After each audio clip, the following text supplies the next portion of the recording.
छूट कर आए कुछ मुसलमान लड़के 19 साल बाद बॉम्ब ब्लास्ट के आरोप, बोले छूटे कैसा, इनको वापस जेल में डालो। ये नीतीश राणे हमको हरा साहब बोला, मैं बोलता हूँ तुम लाल बिच्छू है, हमको पाकिस्तान भेजेंगे। अरे किसी के बाप का मुल्क है क्या भारत? वारिस पठान पैदा हुआ है भारत में, इंशाअल्लाह ताला मरेगा तो दफनाए भी जाऊंगा भारत की। आप करोड़ों का गफला करो, करप्शन करो, और बीजेपी में आ गए तो वॉशिंग पाउडर, निरमा, दूध सी सफेदी, वॉशिंग मशीन बन गया बीजेपी। बस लव जिहाद, रोड जिहाद, लैंड जिहाद, वोट जिहाद, खाना जिहाद, पीरा जिहाद, बस एक वर्ड मिल गया जिहाद। बिना सोचे समझे, बिना उसका मीनिंग जाने फालतू की बकवास इन लोग करते। देखिए बिल्कुल पब्लिक का आप जोश देखिए। मजलिस इत्तेहादुल मुस्लिमीन पूरे महाराष्ट्र के अंदर पूरी ताकत हिम्मत के साथ लड़ रही है नगर पालिका का चुनाव, और हमको यकीन है कि इस मरतबा हमको भारी से भारी अच्छी से कामयाबी मिलेगी। हमारे ज़्यादा से ज़्यादा कॉरपोरेटर जीत के कॉरपोरेशन में जाएंगे।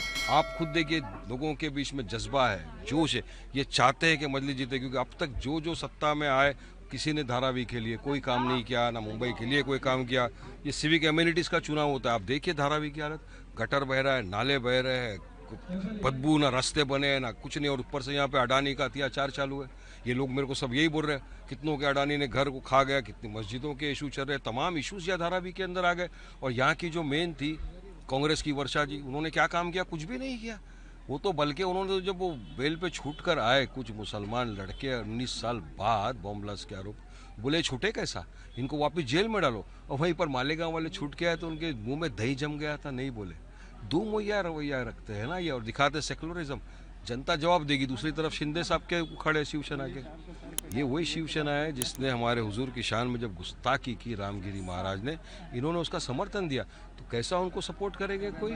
और गालियां हमको हरा सांप, हमको ये बोला जा रहा है। अरे ये नीतीश राणे हमको हरा सांप बोला, मैं बोलता हूँ तुम लाल बिच्छू है, जिसने संविधान को खुदेड़ के खा दिया, हमको पाकिस्तान भेजेंगे। अरे किसी के बाप का मुल्क है क्या भारत? वारिस पठान पैदा हुआ है भारत में, इंशाअल्लाह ताला मरेगा तो दफनाए भी जाऊंगा भारत के अंदर। इनको जहाँ जाना है 16 तारीख को खुद पब्लिक इनको भेज देगी। क्या लगता है एमआईएम के कितने सीट्स आ सकते हैं मुंबई में? देखिए इंशाल्लाह अभी हम 30 सीट पे तो एमआईएम मुंबई में लड़ रही है, और हमको यकीन है कि काफ़ी भारी तादाद में एमआईएम को यहाँ पे कामयाबी मिलेगी। कल आपने देखा असद ओवैसी साहब का जलसा हुआ गोवंडी के अंदर, कितनी हज़ारों की तादाद में लोग आए, और तमाम एक ही मोहब्बतों से नवाज रहे हैं हमको। तो हमको यकीन है कि इस मरतबा अच्छी से जीतोगे। जनता जनार्दन, जनता हमको वोटों से नवाजेगी। मगर यहाँ आप देखो ना बीजेपी, कल देवेंद्र फडणवीस महाराष्ट्र के मुख्यमंत्री स्टेज से खड़े होकर बोल रहे हैं कि वारिस पठान ने कहा हिजाब पहनने वाली बनेगी, ये वो खान पठान सेठ क्यों नहीं बन सकता। अरे साहब हम तो संविधान को मानने वाले लोग हैं। आप संविधान की शपथ लेकर महाराष्ट्र के मुख्यमंत्री बने, आप संविधान का कत्ल कर रहे हो, गला घोट रहे हो। आप कौन होते हो बोला? संविधान में कहाँ लिखा है कि ये बनेगा या ये बनेगा, ये नहीं बनेगा? वारिस पठान ने तो जवाब दिया, पत्रकार ने जब कहा कि बीजेपी के मंत्रियों का ये बोलना है कि आई लव महादेव बोलने वाला बनेगा, हिंदू बनेगा, मुंबई का बनेगा, बोले बिल्कुल। तो क्या वारिस पठान की मुंह में जुबान नहीं है? मैं तो संविधान की बात कर रहा हूँ। अगर वो बन सकता है तो आई लव मोहम्मद सल्लल्लाहु अलैहि वसल्लम वाला क्यों नहीं बन सकता? खान पठान शेख सैयद कुरैशी अंसारी क्यों नहीं बन सकता? और बिल्कुल एक दिन हमारी हिजाब पहनने वाली मुसलमान बहन भी मेयर बन सकती है। अरे भाई साहब, जब देश का प्रेसिडेंट बन सकता है मुसलमान, चीफ जस्टिस बन सकते हैं मुसलमान, गवर्नर बन सकते हैं, एमपीज बन सकते हैं मुस्लिम, और महाराष्ट्र में भी अंतुले साहब सीएम भी थे, मेयर भी बन चुके, तो क्यों नहीं बन सकती फिर हिजाब पहनने वाली मुसलमान बहन मुंबई की मेयर? तो हमको धमकी ये वो, तो ये उनको समझाइए फडणवीस साहब, संविधान सर्वोपरि पर है। संविधान के हिसाब से जनता जिसको मोहब्बत से नवाजेगी, वोटों से नवाजेगी, बनेगा। लेकिन इस तरह बोलेगा यही बनेगा तो मैं फिर जवाब दूंगा। मेरा जवाब यही रहेगा कि इंशाअल्लाह ताला एक दिन ये भी बन सकते हैं।